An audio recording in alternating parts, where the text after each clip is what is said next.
Gordon,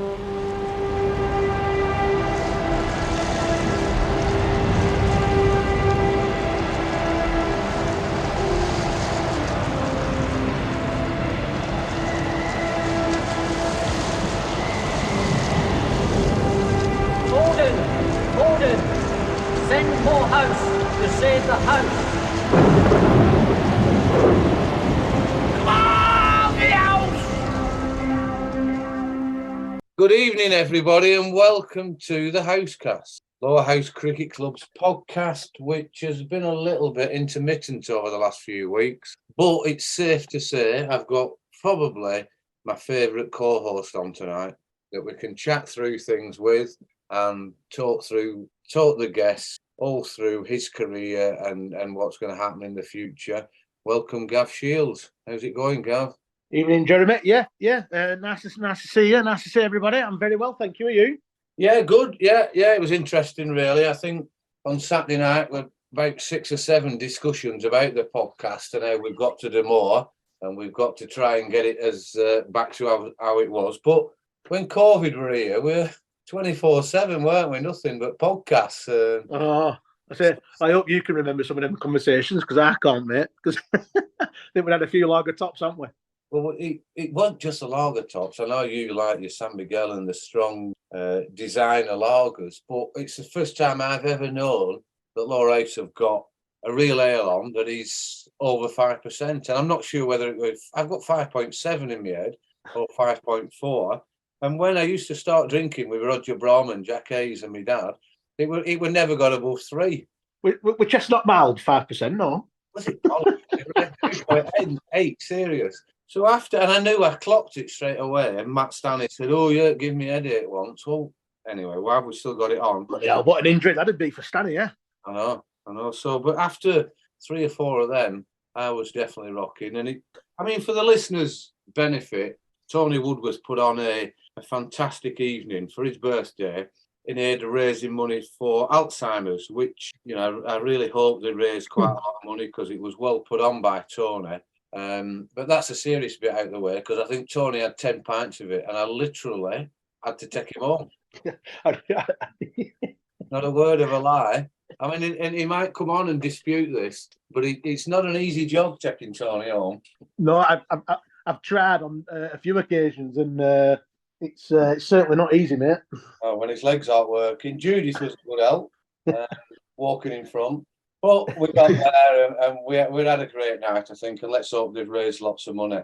So this evening's podcast, we've got a youngish lad on in relative terms compared with some of our previous guests. It's interesting, really, that this lad's coming on and we want to talk about next season in particular, but he's following the England's white ball coach as the last podcast guest.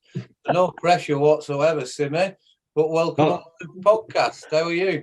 Yeah, I'm not bad. Thank you very much for having me. And thankless task. Yeah, it seems to be. But like I said, there's no pressure. Motti was on the last podcast, which if people haven't listened to it, please go and have a listen. I can't remember, I think we're up to about 11,500 listens on that for the New English white ball coach who's been very successful. And then we've got Jack Simm on to talk about Lowerhouse second 11 captaincy. So no pressure, Simmy, no pressure at all. No, none at all, none felt. I'm backing you, Simmy. I'm backing you, Sim. No problem. All right, 11,000, a measly 11,000. That's right, yeah. You'll have to get all your mates onto it. So, sure they will. No, really appreciate it, Simmy, coming on. As we've said, we've had a little chat before this, real informal. It's just really, so you'd be surprised how many spectators and listeners enjoy understanding where the young players come from, how they got into cricket, how they feel about it, what the fors and againsts are for playing for Lowerhouse, etc., etc. So I really appreciate it, Simmy, for you coming on. So how's things at the moment? You're in the middle of winter. How's it going in winter? You're at uni at the moment and you digs, I can see. I'm at uni, starting to get to grafting now. Dissertation due in just over a month, so cracking on with that. So it's going well. Going to start trying to get into cricket. I know I've got winter nets on Wednesday and stuff, but can't say I've played much over winter, to be honest with you. No. No, it's difficult, isn't it? You know, when you're only a young lad and you're at uni doing everything else, and I'm sure your studies come into it somewhere, but I'm sure there is socialising as well.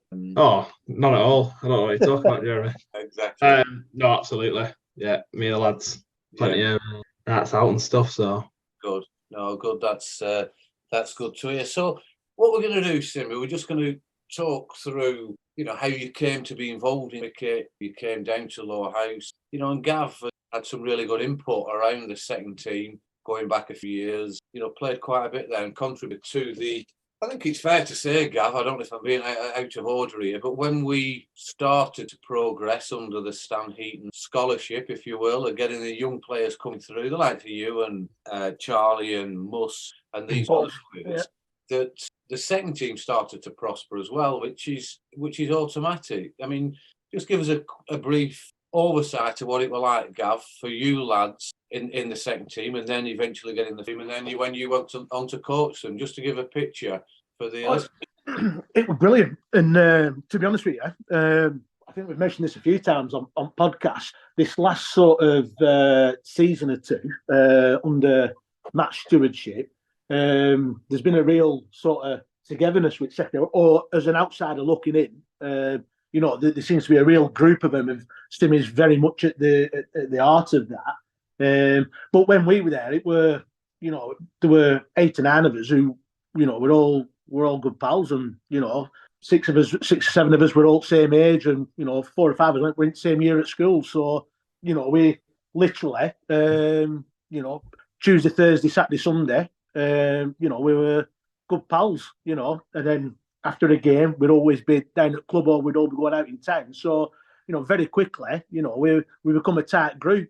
And that's what it's been really good to see sort of over this last sort of couple of seasons, really, getting promotion from division below and then, and cracking on, in top division. They really does, when they all get back to clubhouse and they all have a laugh and they're all Mickey taking and that, I do think it does play a part when times get hard and, and you're looking round, it makes a difference when, you're out there with your pals. And I think Lowerhouse in past, I think that's what we used to draw on a bit too much in sometimes. But I think the second team are getting back to that. And like I say, Simmy's very much at the forefront of that. And I'm sure it'll flourish under his leadership. Yeah, I must admit, Gav, that I can see that at the times, the atmosphere and the camaraderie that he's developing back there. There's always been good players, and there's a first team that they're going to feed coming in. And it'd be interesting to see what you think of that, especially you've gone through the juniors. Can you just give us a background to when you started? Probably I was couldn't put a finger on it, but about 7 or 8 when I joined Lowerhouse. Okay. Sorry for dropping you in it there. Joe Martin just signed in the middle of that. I thought it were going to bin us. I mean, he's caused so much mayhem as Joe tonight. Unbelievable. Yes. We can see if you can explain that away. So I'm here. Yes, we know you're here. Oh, hang on a minute. There's someone in the background. Oh, it's Patrick. The village. How have I caused mayhem? Because we all logged in, and because there wasn't a host, right, we couldn't record it.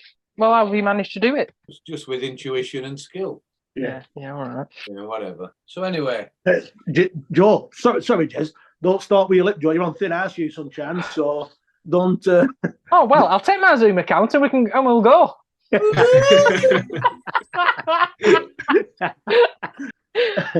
Oh dear. Right. See, when you're not here, Joe, it all falls apart, mate. It does when you're not there. Oh, I can believe it. Right, we've managed, Joe. So I'll just give you a quick recap. Managed.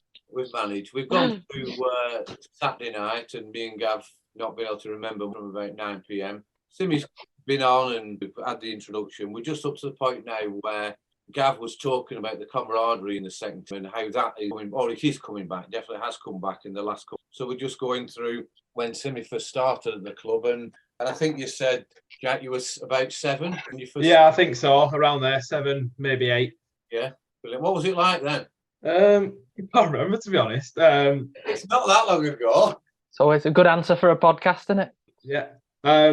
All I remember is playing sort of with my cousin Joe, my uncle Pete's lad, on the front street and he was down at Lowerhouse, and I think I just sort of had sort of a natural ability, like hand-eye coordination kind of thing, and started playing well. So I came down.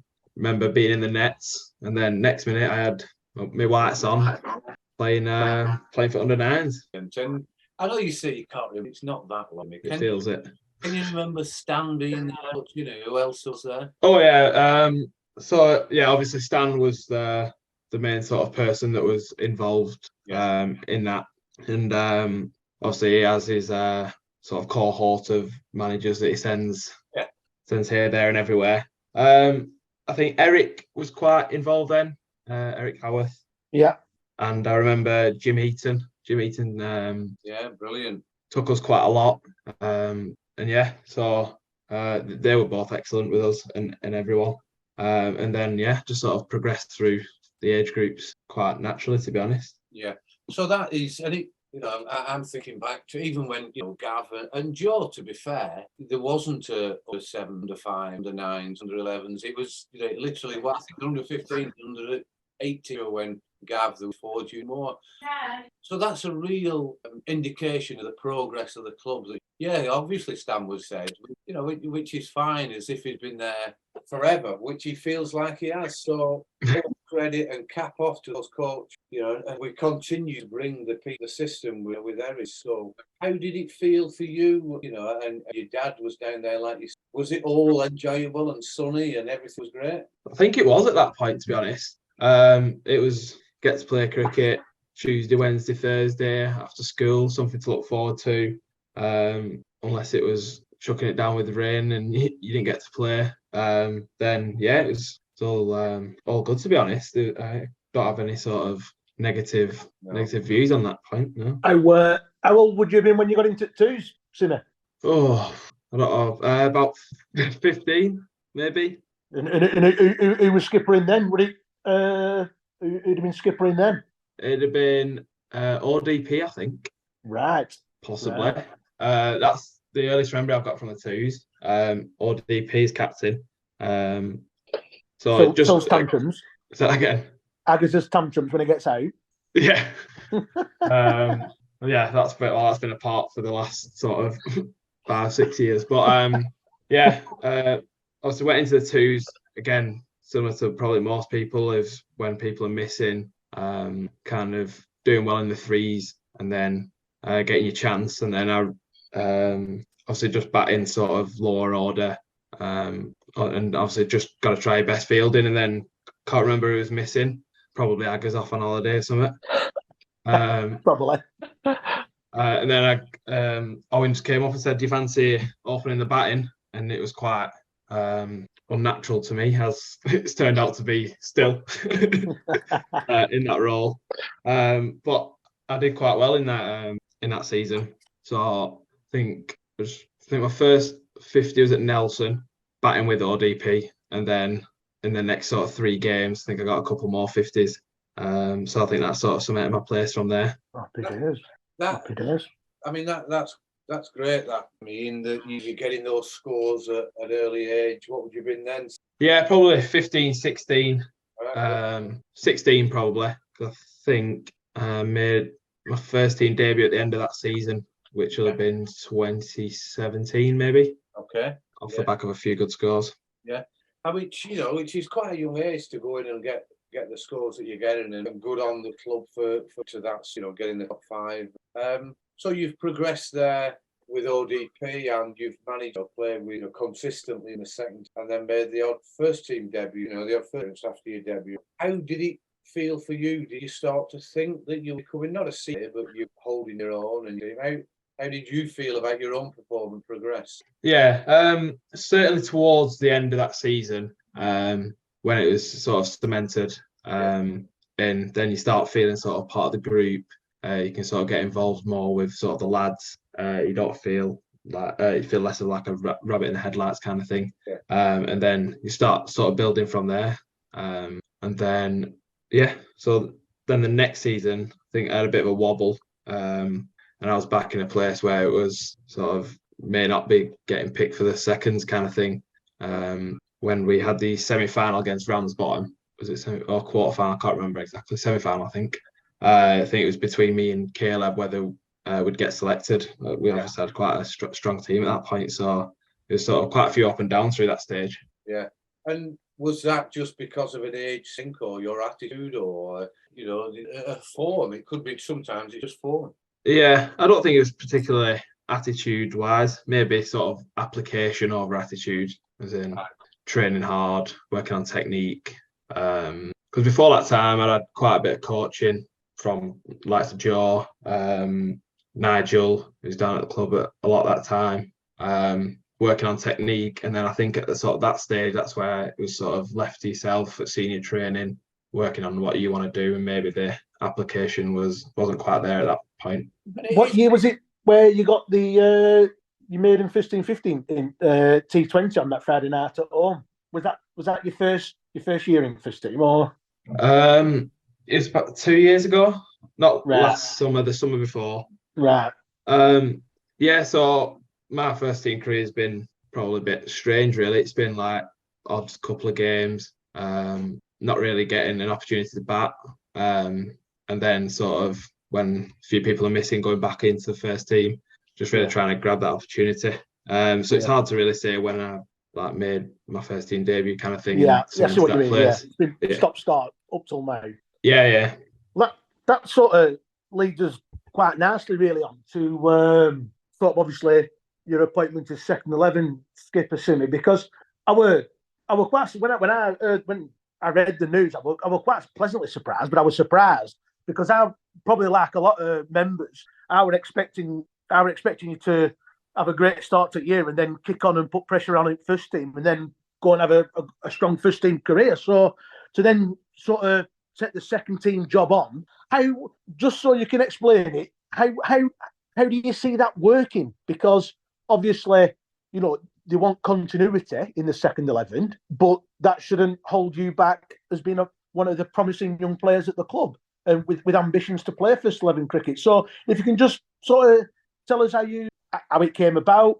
Were you happy with it? Was it a no-brainer? Yeah, I'll do it. Or do you take some persuading? And then how will it work? If you start the season, say, mate, and you hit 80, 50, 10, 100, and there's a shop, do you go into first team? Has that even been talked about? Are you going to cross that bridge when we come to it? Yeah. So probably started mid to end of last season. I think Matt started to miss a couple of games through injuries. He had a couple of injuries towards the end. And then, so throughout all of last season, I've sort of been the third most senior player because we've got obviously a really young side.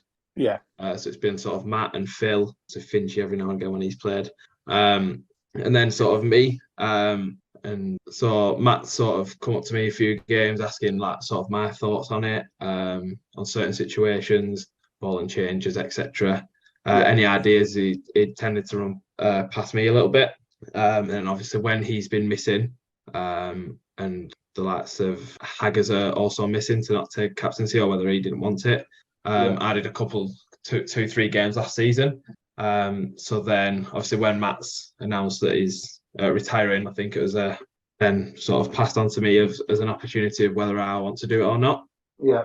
And then, like you said, like you draw attention to, my main issue or question was more than happy to do it, and I'm doing it, so really happy to do it, but as long as it doesn't affect my chance of getting a first team opportunity. So like I said, it's probably a bit of both. It has been spoke about as in it shouldn't affect my selection, but also it's going to be a case to cross that bridge when we get to it, kind of thing. For how it's sort of dealt with it, especially from the second 11.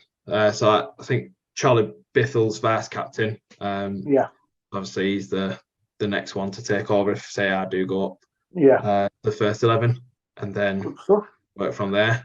All right. So what sort of, you said you've done it a couple of games there, and so what do you enjoy about being the captain? What do you think you naturally do well? What sort of, or what things do you think you need to work on? And also as well, what support is there going to be for you? Because obviously you're still a young lad, you're still sort of getting to learn your own game, really, aren't you? As opposed to looking after 10 other idiots. So, so what support's there for you as well, mate? Because obviously you need the time to learn as well, don't you? Yeah, so I think obviously because it's a young group and I've majority grown up with most of them, or when they have come through, obviously it's not as daunting to speak to, say, someone like me than maybe an older head. Yeah. We've got quite a good sort of like group of lads that are happy to sort of speak to me about any ideas. I think maybe previously, if any of the lads are thinking, oh, should we do this, should we do that, they're not as confident to say, go to Matt and say it.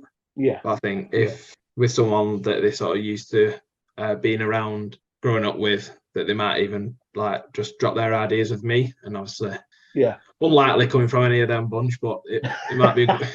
Hey, you never know, mate. It might be a good one. So yeah, I think that sort of communication side will be good, and then working on is probably my concentration, because I've can drift off every now and again. But it's probably a good thing. It'll keep me concentrated. It's always something to think about, rather than just boundary riding for 45 overs, picking it up every 3 overs. But yeah, and then what was the second part? So yeah, what sort of support during games? I mean, I know you and Little work well together. You know, he's a good lad, isn't he? But you know, is there a plan for support to be there? I mean, I know during home games, Eaton will be there, won't he? So he'll be happy to help and give you any support that you need, won't he? Yeah, so I think Matt's still going to be quite involved, especially in sort of the committee side of it, the selections, the letting people know if we ever get to an opportunity, not an opportunity, but when it comes to someone, we have to pick someone over another. He'll sort of deal with that side, which is a big help for me. And then in terms of match day, I think Joe might have spoke to Phil Metcalf, who should maybe there with Declan anyway, because Declan will be a firm part of the squad next year. Oh, well, that'd be good, wouldn't it? Yeah, so if Phil's happy with that, I'm not sure if Joe spoke to him yet or not. Podcast exclusive. Yeah, I know. You heard it here first. Yeah, fantastic. Here we go. Might have dropped Joe in it there, but it's for him to deal with. For just sort of kind of a manager role, but it'd be more team sheets, warm-ups. If obviously happy to take any sort of cricketing advice on board as well, because he's played himself for a long time. Absolutely. But just to help with sort of the running on the day. So kind of all bases covered, which is a really big help for myself. Good stuff. Good stuff, mate.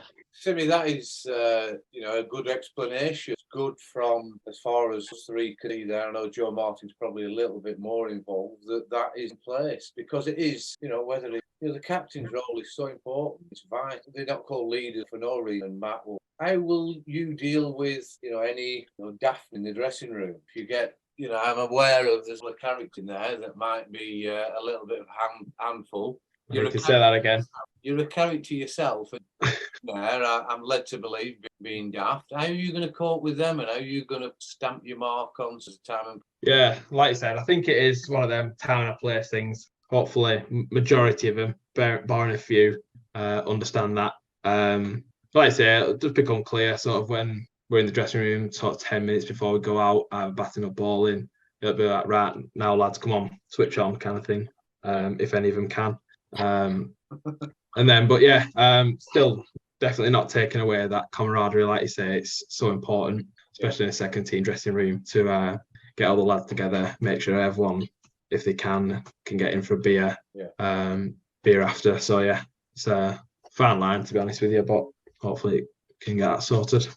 I think as well, Simmy, I think what you'll find as well is, mate, because they are a good set of lads and they're your pals, they'll probably understand that, you're early on in the job, and they'll probably get behind you and help you. Do you know what I mean? No, definitely. And whereas, if it were a more older person or established person or more experienced person, they probably wouldn't, and they might lift a leg or whatever. But, they might appreciate that, it's our mate here. Come on, we need to, get his heads on. So I'm sure it'll be fine, pal. I'm sure it'll be fine. Oh, no, definitely. We all joke about them being 10 idiots, but no, they're all cracking lads. Good set of lads. Absolutely. Mate. And I was just going to say exactly the same, Gav. You've got to use that, though, Jack, to your advantage. You can rely on them. Go through a brick wall for you when it matters. You've got to have that switch where you can be daft with them and you do the crazy, but all of a sudden, right, even in the middle of a game, 25 overs, back is, and once you leave like that, they will follow you without a doubt. I don't know if you're aware, going back a number of years, the second team captain, the dressing room, some of the players, well, one of the players, they were mid-game, whacked the ball at him. It went right through the times and smacked him on the nose. Wasn't aware of that one. Yeah, didn't happen today. Didn't happen. No, it sounds made up to me. Yeah. Well, listen to recording. Joe Martin, as far as the group of players who he was around coming through the coaching setup, what were first of all, your views as a coach with that group of players? How were they compared to the younger ones now? I don't think we coached anyone. And then the second question, in how we do that. Well, first of all, Jez, you'd be surprised how old some of the people are that I've coached. So I think the first thing to say on that group for Simmies on the APP was the very first bunch of APP players. Right. And they were all extremely talented. And the way that the program was set up at the time was that when they got to 16, they would move off the program. And once they moved off, we'd still offer support and whatever, but they were coming to the GCSEs and we thought that they needed to concentrate on other things. Yeah. But I think in hindsight, we probably got that wrong.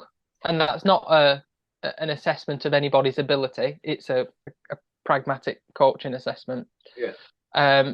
We should have kept them on and had more support for them, I think, because they went from a period of a lot of intense coaching to almost kind of fend for themselves. So we were always there to help, but it's a different dynamic. But they were and are still an immensely talented bunch. And one of the things that Simmy said earlier was, about whether it'd still be picked in the first team or whatever. I think at any point you always pick your strongest team. So regardless of whether they hold a leadership position in the second team or whatever, you always pick your strongest team. So if Simmy has a great start, then there's no reason why he shouldn't be picked just because he's captain. And to be honest with you, I don't see why he can't play in the first team. He's always contributed extremely well when he's come in with limited opportunities, to say the least. But Simmy was at 16 a fantastic cricketer. He was great, aggressive. I don't know, did you open the batting at East Lancs, I think? Simmy, that was my debut. Yeah. And did extremely well. I think he got 10. 10, yeah. Yeah. Did extremely well. I can't remember who you opened with. Could have been with Ben. Fantastic. So yeah, I think that it has a mass of talent. And there's no reason why I can't harness it. And that extra bit of pressure on leadership, I think, he can make a real dash because he's such a good player, as was shown in that T20 game when he got that 50, which was incredible. Really, really fantastic. Yeah. Which was also your first podcast appearance, I think, as well, Simmy, if I can remember correctly, too. But I don't know. But yeah, that would be my kind of assessment of it in a long-winded fashion, Jez. Simmy, excellent. And to add to that, I think because of what he's gone through with the programme, being one of the first group, it takes a lot of balls to take on what you're taking on now. But make no bones about it, there's nothing that you will ever come back and and Ben and Stan and because you've taken on that, got that lead. It's not about one space that's available in the team and they're looking in the second. Good on you. The other thing you can say about Simmy, Jez, is that he is one of those players where you would never have any qualms about bringing him into the first team. Yeah, I believe. Do you know where? I mean, this might have already been discussed, I guess, but when you bring people in, or people come up with a natural rite of passage phrase, we'll run with it. But when people come in for the first time, you always say, "Well, I don't know if they're ready," or that kind of a bit unsure. There is never any doubt with Simmy. You always know that he's going to be excellent. So and that's one of the reasons why I think he was 12th man in the 2018 Cup final, because you knew that if something happened, Simmy would be absolutely spot on. Yeah, and that then brings us on. I can bring Gav back in, Joe back in. And we've had a bit of we sent out on social media to ask if they've got any questions you or around going to happen, and we got a photograph through of a bottle of red wine. Oh no! Can you just talk us through what happened with that bottle of red wine? I can absolutely talk you through that, and what a platform to say this on, because I think it needs to go out to everyone. Go on, lad. Right. So my mum, she's a generous lady and she likes to do sentimental things. However, she fails to sometimes run them past me. So following the 2018 was the goal final win, which Joe mentioned I was 12th man for. At the end of the season, she likes to get anyone who's anyone who has been a big help to me, taking me under the wing kind of thing, a present. So Matthew got a normal bottle of wine and a crate of beers. However, she thought it might be a good idea for her to give Ben a token gesture of a bottle of wine with a picture of me and him lifting the Worsley Cup with a message on saying thanks, Ben, from Jack. I love without that. running it past me. That's lovely, that. I thought it's lovely as well, Gavin, but others seem to think otherwise. And now we'll put it out there. You know, you've summed your mum up fantastically well there. So she loves you to bits. She loves contributing and helping out. And anyone who's taking the mickey is out of order. And I'm not telling you sent me that picture and to ask you about it, but it's a good guess. Yeah, he was first team captain, second team captain. He's about that. Then I used to smash it dead straight when it looked like he was a point. With his eyes shut. As much as you don't mind, you love that. Mum joining the club and giving you and your kid the numbers and everything else. It's that. Oh, absolutely. That's the way she is, an Oakley, and that's what club's all about. So. No, it's a great story, and I'm glad you cleared it up. We had a question on Twitter. So what are you looking forward to the most and also the least in the second team skipper this year and quite a young? The most, I think, just being able to sort of put my own twist on things. Nothing going to be revolutionary at all, obviously. And there's no point in sort of looking at doing anything different to say what Matthew's done. Obviously been really successful as a group. But also just being able to put your own ideas on things, and ultimately obviously your decision is sort of the decision that gets done most of the time. So balling changes, etc. So just looking forward to sort of developing that side of things, and being able to take that further in my game and obviously develop my game as well. But also obviously the younger lads that I'm sort of close to, like Sir George, Joel, them kind of players, is just sort of seeing them develop as well with me, being able to talk to them about how they're thinking about the game kind of thing. That's good. That's a great summary of what you do help develop those players. And also, it's a big thing. We'll come back to the second question. The way the Lancashire League is at the moment with the teams on the second, it's important that they maintain the status in the first division as much as possible. That's a real challenge for you. So what are you not looking forward to? This question has been asked. Someone in Twitter sent it. Who it is? Good question. The least? Not sure, to be honest, off the top of my head. Like I say, just trying to herd them animals in the change room, but joking aside, they'll be fine. Like we said before, nothing particularly coming to mind with that one. I've got one for you, Simmy. Yeah, I've seen you bat and seen you play, and it just looks ridiculously easy. It's frustrating at times. How we used to bloody struggle and prod and poke around, and you're smashing it everywhere. So, what do you think being captain can bring to your batting? How do you think it can improve your game? Yeah, so I think, like I say, nothing will change drastically. Obviously, more of a see ball, hit ball, but in certain situations, like I say, it's taking on a lot more responsibility. I think it might not look like it, but in my mind, it felt like it came on a little bit last year. It's just understanding situations, building partnerships in certain times, kind of thing. And like I say, the classic sort of cliches like captain's knock. It's sort of trying to get as many of them in as possible, and really, like you said, just taking responsibility in certain situations. Yeah, cool. Yeah, happy days. Well, everyone will be behind you, mate. I think it's worth mentioning at that point. I wrote this down earlier, and it's a silly old fart who's played that. Make sure you don't take too much of a back seat when you're captain. Don't think we're going to win this game relatively easily. I'll send so and so. There's 20 and you need 60. Then all of a sudden you lose 3 quick wickets, and then you've got to go in and rescue with other people. Believe in yourself. Yeah. Put yourself up there to win the games, to lead by example. So many things that either didn't bowl when they didn't bat when they did. So that would be my little advice to you as far as playing your own game. That might be my issue, not bowling when I should have done, but story in my career. I believe you got a cheeky leg spin. So then, lastly from me, we were canvassing thoughts around it. So we got a question. I'll read it word for word, and so it might give you a clue who it's from. I'd like to know if Simmy is likely to change his current erratic and irresponsible batting style now he's captain. Well, I won't call it that. No, I wouldn't know. I'd call it.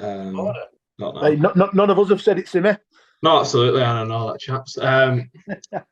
Probably not. Okay, No. So I questioned him. I questioned this person.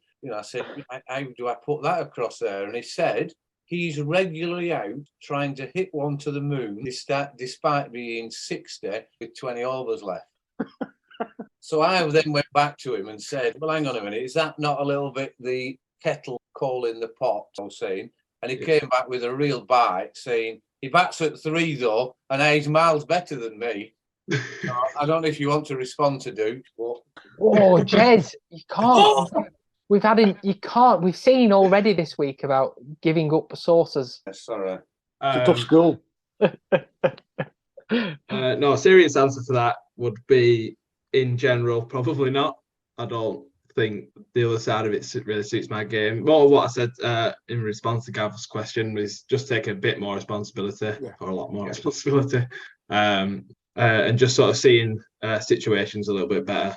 But they don't complain when the first 2 go over the fence. It's just when I'm walking back. So absolutely. No, and if you can, it's a little bit like what I'm with England. You change things, be positive, believe in yourself. And I'm not just saying you, I mean the whole team. The game's changed so much, Laird, and probably into Gav. Believe in what you can do and go for it. If it doesn't work, no one's dead. It's nothing, not the end of the world. It's gutted half an hour or so. But if you believe you can do it, go on and do it. Yeah. Then we got another question. Mm-hmm. Simmy is fond of missing games for questionable reasons. Have you changed accounts or numbers at any point during these questions? Or is it the same one? He misses a couple of games every year for some random reason. For example, his bird's uncle's mum's retirement party. Shots fired. And then he decided to go and watch Chelsea in the Champions League for a game that was being played in Rome, I think, and you went to London. It was Porto in Portugal, but Porto, yeah. Well, what's your reaction to that individual? The same as it was last time. You cheeky little eye. The past is the past. Like I say, it's drawing a fine line between sort of everyday life and obviously the events and family and stuff, and cricket. We're amateurs at the end of the day, kind of thing. So, don't know the next time Chelsea are going to be in a Champions League final, and obviously it was coronavirus, so me and my brother couldn't go. So we thought best to spend it with 60-odd Chelsea fans than 20 Burnley fans. And one of them being Joe Beneducci. Next time you see him, Simmy, you just need to fill him in. It's not a hard task if he thinks he's hard. When he played a few years ago, he was claiming the title hardest in the team. until him and Tom Halstead had a fight at East Lancs. He won. Well, it turns out that Joe Beneducci did win. However, it was you're best off asking Tom Halstead about this, but he used illegal means. Right. In Tom Halstead's words, he pulled my pubes. Oh no! Well, this is a family podcast, Jack. You're gonna have to edit that out. Oh, I do apologise, Joe. I've never seen Joe Beneducci lose a fight. I've never seen Tom Halstead pubes. Yeah, you can tick that one off as well. Brilliant. That it's good. It's a good insight, Simmy. There, it's a tough job, and people who are listening to this played will understand what it's about. Those who haven't played but watch a lot will also, those rainy days at home when your covers on or to get them from stop messing about. But you'll get so much from it. The club will get from you and develop as a player. No doubt. So from me and the house cast members, and thanks. Before we move on, we've got these draws to do. Is there anything else you want to add, Timmy, before I go around the two co-hosts? Anything you want to add or point out? Nothing particularly, no. Just thank you very much for having me on. Pleasure. You're more than welcome, and all real good luck for next year. Gav, anything you want to round off before we move on to? No, not really. No, I just want to wish Simmy all the best. All the best luck. He'll have so much support. Everyone will be willing him on to do well. No more than the lads who he's leading. So best of luck, and I'm sure he'll go. I'm sure it'll be a massive success. Gavin, Joe, I can only repeat Gav's sentiments. Jack, good luck. You will be excellent. thanks, Joseph. No problem at all. I just wonder when Joe's ever going to contribute anything.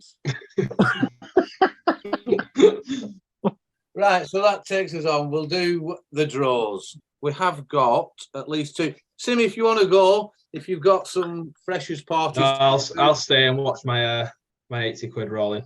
And know. Say, what time are you meeting lads in players? Quiet one today. I'll tell you what, all right. if you win again, it's been non-stop from you and your brother. And well, sort of two for price of one, innit? Me and my brother share our winning depending on who gets it. I think he's about 3 and 4, and I've only got 1, so he's a bit short change from it, but I'm not complaining.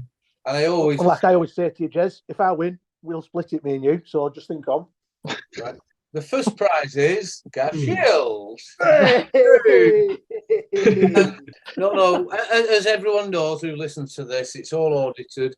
It's all transparent, and we do it as live as possible. It's a pity Matt Stansfield didn't come on this tonight, because he's the one. After every draw, my phone is red hot with his numbers nodding. I'm fiddling it because I'm best mate with Gav that Matt Stanley don't win. Comes out with random rubbish. But he was invited on tonight, but declined the offer. So we'll move on to the draw. We need to do January and February's draw. As previously, Joe Martin has randomly selected a bag of balls. What's the name of the balls this time, Joe? I never know what to say when you ask me that. Well, maybe if you'd have planned and thought of it beforehand, you might have come. I know, but you were saying something like that it's... Oh, I don't know. You're saying that it's something to do with the National Lottery. Genevieve or Merlin. Lancelot. They have all these names for these different balls, so it's not fiddled. It's not like Kelvin or Craig or something like that. No, Joe. So I said, next time. Well, these are Stan Heaton's. Stan Heaton's balls. Well, it must be a big bag. Al's teeth. So, if you don't mind, Joe, random number generator from 1 to 177. Yep. We're on it. Once again, we've got numerous 3 numbers available. I think we're up to about 25. We have got a couple of new members that have come in. Oh, fantastic. Recently. Jez Hope. Thanks, Jez, for joining the draw. Thanks ever so much, and I hope you're successful. I'm going to find you your number now. Paul Grace. Thanks for joining, Paul. You've got 2 numbers, number 11 and number 25. And he's won, hasn't he? Yeah, he won in the last one, yeah. Yeah, fantastic. Laura Hudson is number 34. She's joined this year. middle of last year, Tommy Briley, and he won. He won. It's an American. Paul Bamford's just joined recently. So thanks to all these people that are joining. Kevin McGinty.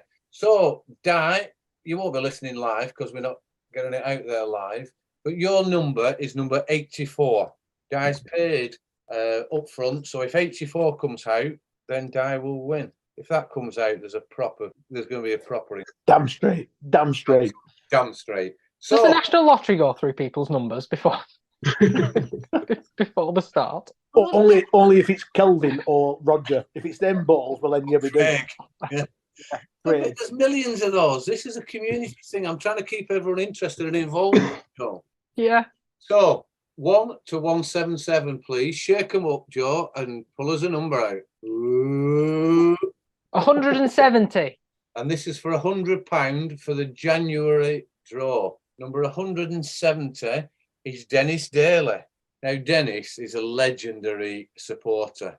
Big mate of Charlie Chip, all that crew from the canteen. I think they're going, Gav. I think they're still going there. At Railway. And, yeah. Red House. Is that still there, Red House? Yeah, is Red House still open, Gav? No. Is it It's not? not been open for a long time on Red House in Grove. A shame. They used to have something there, didn't we? Back. Yeah.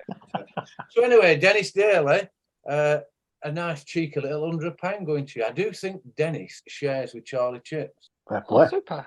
But we'll have to. I'll send it to Dennis, I think, rather than Charlie. The next number, please, Joe. 156. Number 150. So this is for £80. 166 is Jeff. 56. 156. I nearly said the name. 156. Oh, bless it. It's Matt Marquis. Yeah, Matt Marquis is actually Geraldine Marquis. It's not. No, Geraldine. She lives on the Fold. Not the Fold. She lives on Thornhill. Yeah, I could picture her now, but I didn't know her last name was Marquis. Yeah. I'm making a bit of an arse of there. No, not at all, Jez. Geraldine So the Marquis. fantastic thing about live broadcasting, anything can happen. Number 156. Well done. That's £80 on its way to you. So the third prize for the January draw, please, Joe. Pull us another number out. Number 59. Laura, Elaine Hayes. Oh, fantastic. Elaine, obviously married to one of the absolute legends of the club that kept the club going through some real difficult times back in the 50s, 60s, 70s and 80s. Jack, bless his soul. So well done, Elaine Hayes. I'll get the cash to you very soon. For the last prize, 9. I need to write them down because none of you lot can. Is it a fruitcake? Oh, the fruitcake. A bloody fruitcake. No, that needs to be cut out as well. Jesus. It's a Mike King job. Yeah, maybe. That doesn't make it better. £70. Oh, no, £50 for the last prize in the January draw. Please pull us a number out, please, Joe. 155. These are high numbers. Shake them up. Shake them up. Number 155. That's Garth Rouse. Garth is a massive a really big friend of Stan. He's only been in a couple of years. Pays regularly away. He's a top bloke, he's Garth. So well done, Garth. £50 coming your way. Excellent. Excellent. So that's January. Thanks, Joe. If you can put those balls back in your sack. Yeah. And we're now on Iggy's. As well, Joe, because there were a lot of high numbers there, weren't there? Yeah, there were. But, look at the draw. Shuffle them up. So what's the name of these balls? These are Brian Higgins. It's all got very carry on, this, hasn't it? It's all got very carry on. Thanks very much, Joe. Brian Higgins, shake your balls. Give us a number, Joe. 136. Wow. 36. 136. Yeah, 136. All right, good. That's what I said. That's a fantastic. What a lap there is. Look who's come to say hello. Oh, fantastic. Hello. Hello, everybody. Hello. You see, Jez, the issue is this is on audio, so they'll just think you've gone insane. 136. A top lad. He goes down the club all the time. In fact, me and this lad went to school together, but at separate schools, and he used to kick lumps out of me at football. Any ideas? Abel? Shots fired. Oh my God, this is on Zoom, Joe, and else you'll be Only joking, Jeremy. I don't know. Drake. John Waite. Oh, Waity. Excellent. Johnny Waite. Good lad, Johnny Oh, Waite. good. Fantastic. Excellent. I knew you'd like that. So, £80 February 2023 draw. For £80, the number is 33. 33. How are you feeling about it? It's an old school of that. It is Judith. Oh, marvellous. Good win. Good win. Brilliant. Maybe, Joe, Yeah. after our conversation this afternoon, we could withhold that until she agrees to come on the podcast. Is Yeah, definitely. that a form of bribery or not? Yes. Straight up bribery, but who cares? Yeah. But, there we go. Next number, £70. £70. 81. For 81, Kev K. Oh, brilliant. Excellent. Well done, Kev. Kev's been in a number of years for a long, long time. He did win last year. I'm going to say, I can remember him winning because we discussed his cricket. It was Joe Beneducci's. He played with Joe Beneducci, didn't he, or something That's like that? The next number, £50 for the February 23 draw. 83. Number 83, so that's not Kev's. Number 83 is Dave Johnson. Oh, Jono. Fantastic. Now, Well done, Dave. Dave does win quite often, Does he? as far as I remember. I think Dave helps Stan. He does. Fantastic. Round and helping it. And Dave was, when we first started this, I think it was Dave that we got Nicky on to draw it once. And Dave mentioned about how boring it was. So we've sacked Nicky. So well done, Dave. £50 coming for the February draw. Joe, thanks ever so much for drawing those numbers. We'll no doubt get bombarded by Matt Stanley and people. Joe Beneducci's a whinger as well when it's not winning. But it's not about the winning, it's about contributing. Been going for about 23, 24 years now as a draw, making some valuable money to pay these coaches to get them through. So anyone wants a number, we have got a few spare, so please join. I was going to say, Jez, it's fantastic that there's still people joining, and Yeah, there's scope for more people to join. There is scope for more because we do lose the odd one, obviously, as time takes its toll with everyone. So it is to get the new members in. Please, if you want to join, there's a shout. Oh, I forgot to mention Will Driver's joined. Oh, brilliant. Well done, Will. Will's has joined. I'm sorry, Will, you've not won. He would saying how much. And he's an avid podcast listener. He is, yeah, he is massive. One of our biggest fans. Someone else just shows dog's video. Well, yeah, why not? There's a different voice this time. New dog. So anything else to say about the draw? We've Nothing to say about the draw, Jez.